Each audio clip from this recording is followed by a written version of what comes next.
If you could hit rewind, what would happen?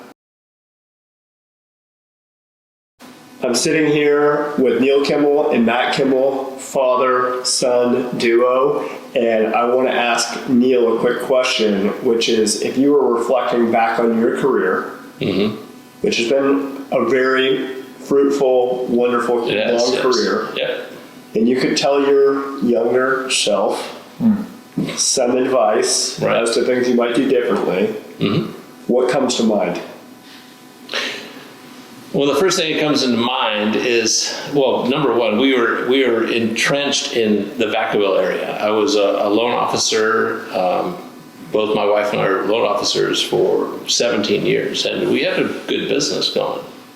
We were closing about 160 transactions a year. Which is a lot. It's a lot. It's in the top percentage in the nation. Right. No, it was good. And we had a good business going. And in 2007, when everything kind of went south, we packed up and moved to Truckee, California. Starting a new career. Basically a new career, and in real estate sales as well. So it's a totally different thing. And if you think that mortgage origination and mortgage lending is the same as real estate sales, it's not. It's totally different animal. Totally different animal. And so reflecting upon this move, what do you think that you could have done differently to help build your business faster going into real estate sales at that time in a new market? Well, when I reflect back, and as a loan officer, we were involved in the community. We were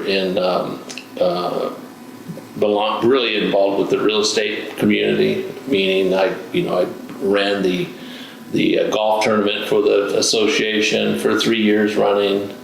I belonged to WCR, soccer with the kids and baseball and all the things that ingrain you into a community. That we go to the store for a quart of milk and end up staying there for 45 minutes talking to people that we knew. Everyone knew. Yeah, we knew. I knew everybody in town. Therefore, they trust you and they like you and they want to do business. Exactly. And so in moving we moved to Truckee, California. And then my regret going to Truckee is not getting as involved in the community as we did in Vacaville.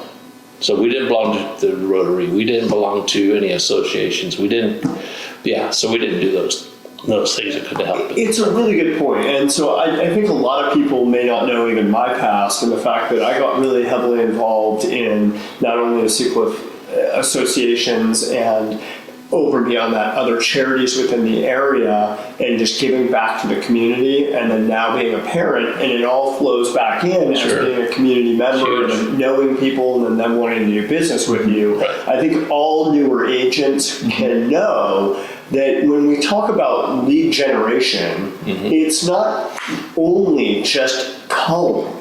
It's building trust with people who are in that community, who are in that same demographic that you are, that might potentially do business with you. And that is another form of lead generation that is a long game. It's not that the lead came in today and I better call it. It might be a 6 month, it might be a year, it might be 5 years, but we're building businesses. And so what you have to realize as a newer, younger agent who's going to do very, very well, and already is that your building community is really important to your long game. And so when you think about that, I want you to tear up your dad right now. And I want to hear something that you watched out of your father and also your mother, who are also in real estate, that you don't think you'll ever take in that same footstep. I'll sit back here right now. Let's roast him. No, I think my comments would be that I think that it's commendable to be able to take those bold steps. It's not easy. I'm going through the same thing myself. I have a career flying fighter jets, and now I'm a real estate agent in a town that I didn't grow up in. So I'm learning these lessons. One, switching career fields, which you did too. Not a huge jump, but still related. You're going opposite. Completely opposite. So now I guess I don't want to grill you, but is there any advice that you would give for one, that jump, not just in location, but in terms of, your job switching, learning how to be competent in something that was unrelated. Did you have mistakes that were made or things you found that you did well going from loans to real estate sales? For me, you got to get your ego out of the way. And that was big for me, because going into real estate after doing, thousands, I think I closed like 1,800 loans total in my career. So after you close 1,800 loans, you think, you got it down. So I think getting my ego out of the way and listening and being coachable to the people that were trying to help me. I think that's the biggest takeaway that I can give you, or I can, because that's what you need to do. You need to listen and be coachable, which I think you are. And solid advice. No, that's really good. And they lead by, my family, my mom and my stepmom lead by example in that way. So I don't happen to get going, last year or 2 years ago, I was signing autographs to a bunch of people that wanted my attention. Now I'm making cold calls and people that want nothing to do with me. I'm like, oh, okay, this is not as easy.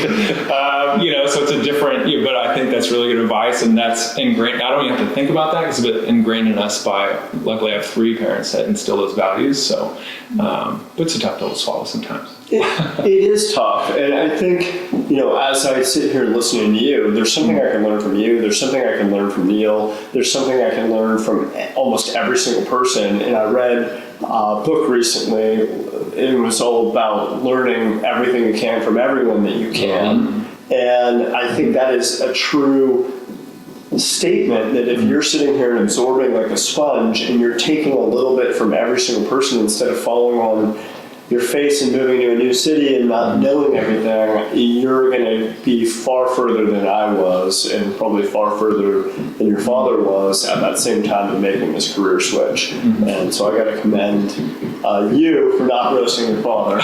And I got to commend you on wonderful advice. Honestly, I can take something from that myself. For sure. Thank you both. Thanks. All right.